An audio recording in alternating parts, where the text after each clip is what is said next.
I think we all kind of knew this was coming.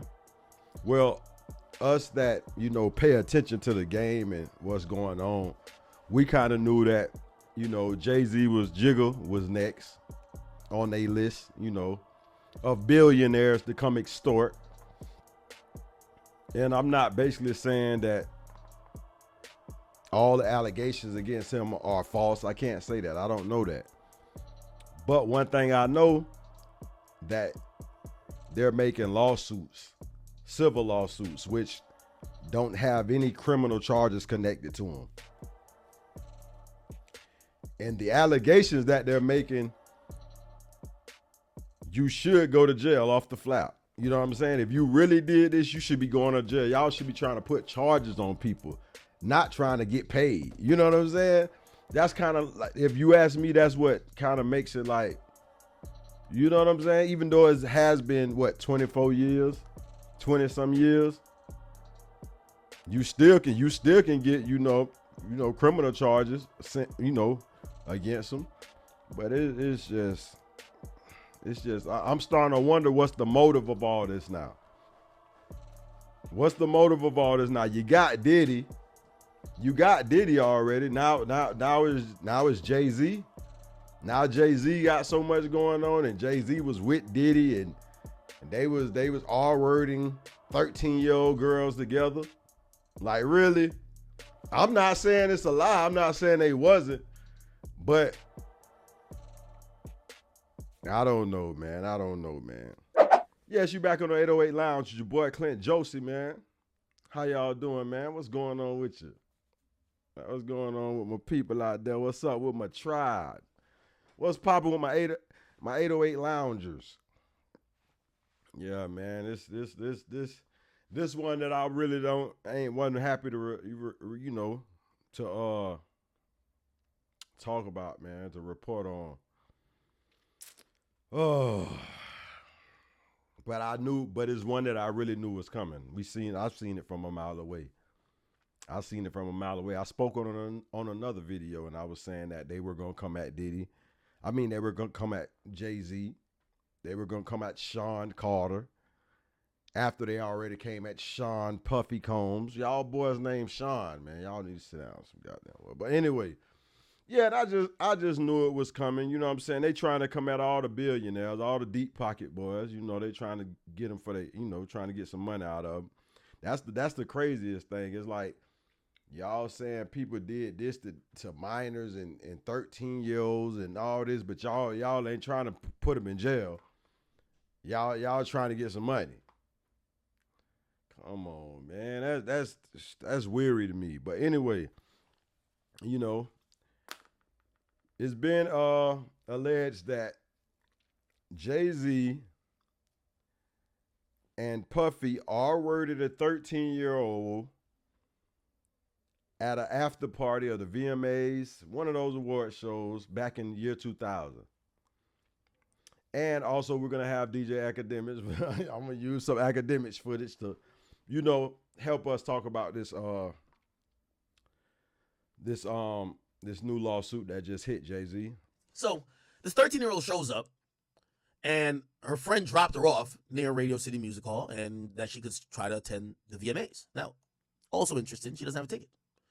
Attending the VMAs was on the plaintiff's bucket list. Well, that's also a little bit odd because you're 13. You don't have a bucket list. Your life is just beginning. Whatever, though. And she believed she could gain entry. The plaintiff arrived at the venue and saw large crowds gathering. As artists and entertainers began arriving, plaintiff was very excited. As the event began, most of the crowd moved inside with the plaintiff without a ticket, as I said, remained outside with others and watched the VMAs on a Jumbotron. It says that as the event began, much of the crowd went in. The plaintiff without a ticket remained outside watching on Jumbotron. Determined to get into the VMAs or an after party, she approached several limousines parked outside and attempted to talk her way into either. One of the limousine drivers she spoke with claimed to work for Diddy. The driver told her that Diddy liked young girls. Holy shit. And she fit what Diddy was looking for. And while not allowing her into the awards, the driver invited her to an after party. The driver stated that she had to drive Combs and others to an after party first, but instructed the plaintiff to return to his location after the event and that he would pick her up and take her to the after party. So essentially, she's not going to the award show, but she could possibly see some of these celebrities at an after party. Later that evening, the plaintiff excitedly returned to the same location and waited for what seemed to be a long time. The driver eventually returned and drove her to what was described as an after party. After approximately 20 minutes, the plaintiff arrived at what she believed to be a large white residence with a gated U-shaped driveway. Once inside, two men asked the plaintiff to sign a document, which the plaintiff did not read, but which she now believes might have been a non-disclosure agreement. She was told that she could not discuss what happened at the party. She gave the men her name and then signed the form, but did not receive a copy.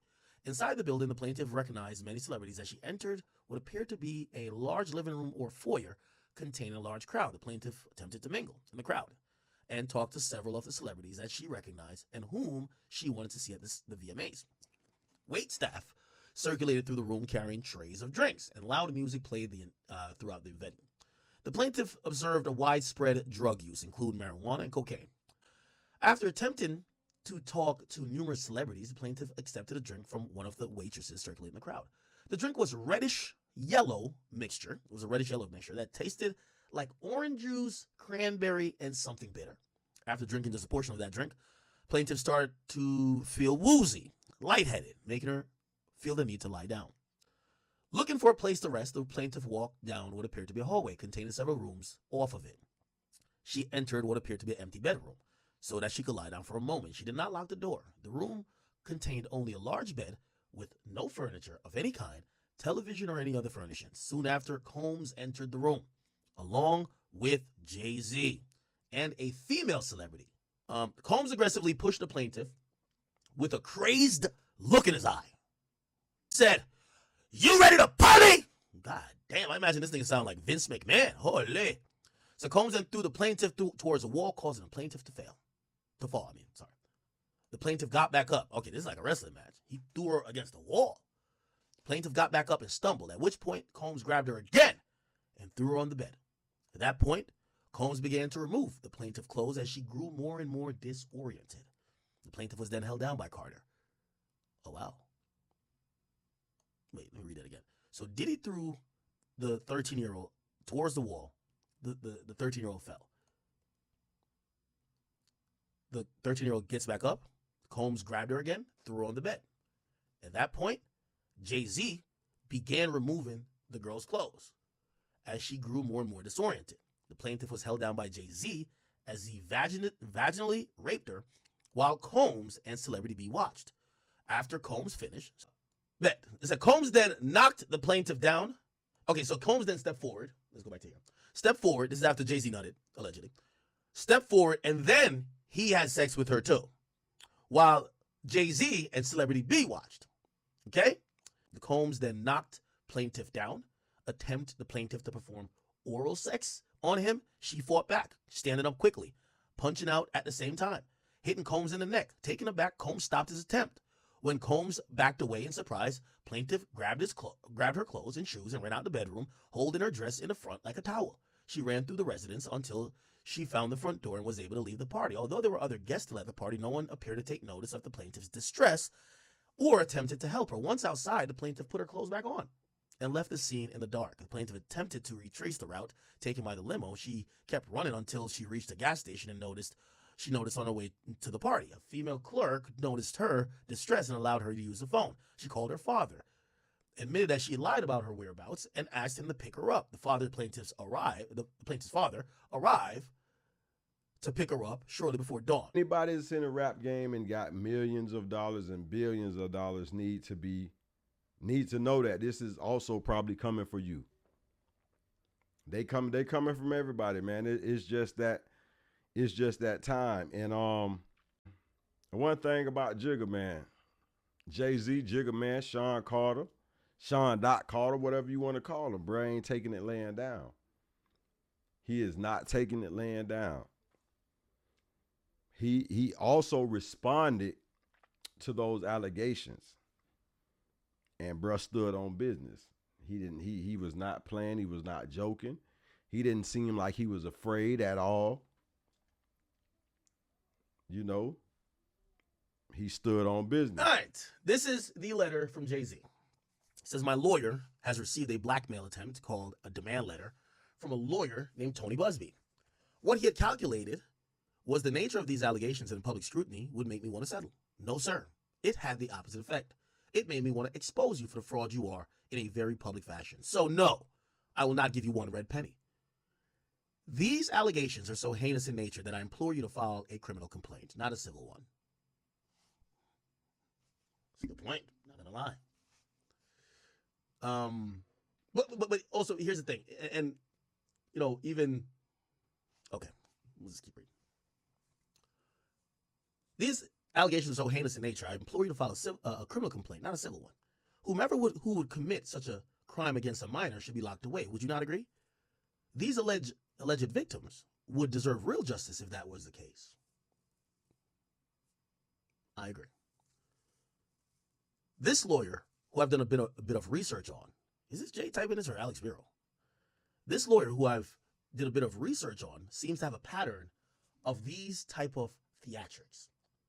Hold on. I have no idea how you've come to be such a deplorable human, Mr. Busby, but I promise you, I have seen your kind many times over. I am more than prepared to deal with your type. You claim to be a Marine. Marines are known for their valor. You have neither honor nor dignity. My only heartbreak is for my family. My wife and I will have to sit our children down, one of whom is at an age where her friends will surely see the press and ask questions about the nature of these claims and explain the cruelty and greed of people.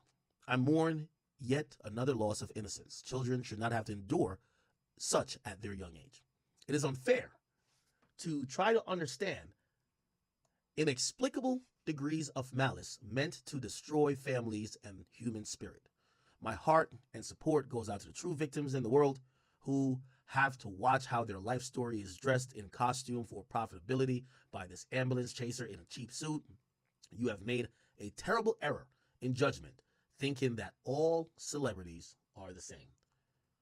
I'm not from your world.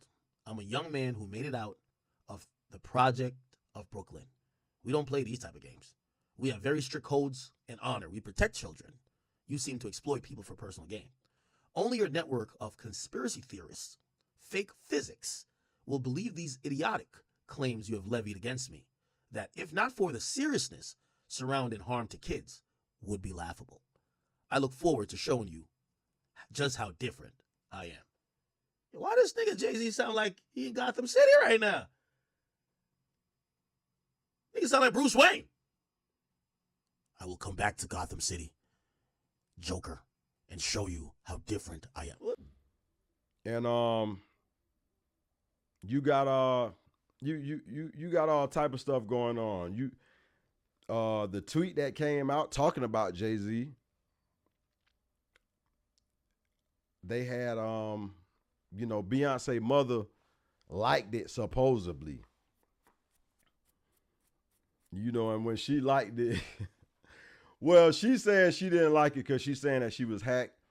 But, you know, 50 Cent, you know, 50 had to come out and, you know, put his 2 cents in it when he noticed that she liked it. You know, he had to come and, you know, say his little, you know, add his little 2 cents in. But she later came back and retracted her comment. I mean, retracted and let you know that she was hacked. You know, she did not like it. You know, she was hacked and she doesn't play about her family, you know, and things of that sort. But it's just crazy, man. It's like, me basically, I'm about tired of it, because it's like all these years later, man. It's like, if you come on, man. And I'm not trying to say that a person shouldn't speak up. They've truly been done wrong or done like this, but if you're gonna speak up, let's try to get some justice. Let's not just try to get a payday. You dig what I'm saying? Because it kind of looks like you're broke. It kind of looks like you see what happened with Cassidy and Diddy. You know, possibly she got 10. You know, it was 10 to 30 or 50,000. We don't know. I mean, 50 million. We don't know. It could have been anywhere between that. It was an undisclosed amount. So it's like, we really don't know how much she got paid. But to all these people who have been around these stars, When they saw that, it was like, bing! Oh, payday! It's payday. You see what she got? So all I gotta say is I did this and this happened to me, and I could possibly get that, right? Anybody can come out and say anything about you. And if it's a lie, or they find out that it's a lie, or they're not telling the truth, it's no penalties against them. They just go on with their life. But they can ruin your whole reputation. They can ruin your whole life and all that by just lying on you. And that's kind of weird. That's kind of weird. You know what I'm saying? I understand laws like that and stuff are set in place for people who are really being, put in those type of situations. Whether Jay-Z did what has been alleged or not, all these deals, any deals that he had, anything that he had going on, any business that he had, you could believe those people are trying to back up from him now. They trying to back up. Yeah. You allegedly R-worded a 13-year-old. Not 16, not 17, not 15, 13. You know what I'm saying? And that's an age where you really can't say that a person ain't know what they was doing or know how old that person was. Come on, man. 13. It's kind of, I've never seen a 13-year-old that made me that, and I mistaked her for being grown. You know what I'm saying? So this all in itself is a messed up situation. I don't like it at all. I just don't like that, all our big time, legends of the game. You know what I'm saying? They're trying to make it like they were just they were they were weirdos. You know what I'm saying? They had weird stuff going on because they was talking. They tried Foxy Brown and tried to say that Jay was talking to her at a young age, and she shut that shit down quick. Fox said, "Boy, y'all ain't gonna spin me. Y'all not gonna spin me and try to make me speak on Jay and bring Jay down." She said, "Y'all better see the cloth that I'm cut from. Y'all better ask about me. I'm cut from a different cloth." So, I don't know. They were trying to say that Jay was dealing with her when she was 15 or something like that. I don't know. Back then they said that was the thing. They was talking about Aaliyah and, Jay had Aaliyah first, had Aaliyah before Dame Dash and, R. Kelly and Aaliyah. And it's just, man, like, bunch of, like, it's just crazy, man. It's really crazy. And, it's just, I don't really know. I don't know what to say about this situation. It's like, it's certain stuff I really don't like to report on, and stuff like this I really don't. You know what I'm saying? Because really, it sounds like somebody trying to get paid. It sounds like somebody trying to get paid, but at the same time, you don't want to be insensitive. You know what I'm saying? Like, I don't know if it's true or not. But if you guys are not trying to put him in jail and not trying, it's like, okay, you did it, but we don't care about you going to jail or not. We just want you to pay for what you did. Like, come on, man, really pay for it? So if he give you a couple million, it's gonna make it all better, huh? That what you telling me? That's the only thing I don't buy, man. So I don't know, man. I had to come bring y'all this. I know y'all probably heard about it already. And let me tell you, they said it was also another person that watched, which was a female. So it's a female artist or a rapper that supposedly stood there and watched while Jay-Z and Puffy R-worded this 13-year-old. So, we'll find out probably eventually or maybe never who this female is supposed to be, and I'm ready. I really want to know who she is, to tell you the truth. But yeah, man, Jay-Z has been accused of R-wording a 13-year-old with Puff. Yeah, man. But I'm gonna holler at y'all, man. I'm getting off here because I don't even want to talk about this no more. Really don't, because I don't even like to discuss stuff like this because it sounds goofy. But yeah, man. I'm signing out, man. I'm definitely signing out. And I will be touching bases with you guys later. Yes, sir. 808 Lounge, Clint Joseph. We signing out.